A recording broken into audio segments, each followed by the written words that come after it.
3、2、1，開始。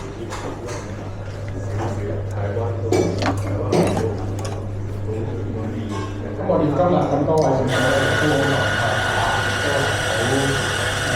應該係發揮到佢哋本來嘅水準嘅啦。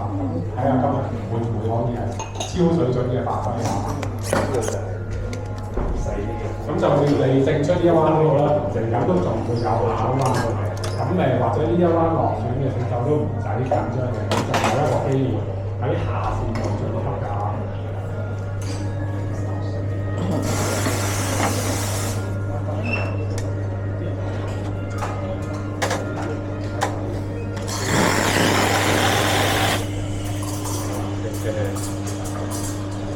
相反你係即係你都可以做混搭嘅。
選手過嚟準備啦，我哋請 judge 作出評分啊！3、2、1，好，定住，好啦，我哋自己錄咗。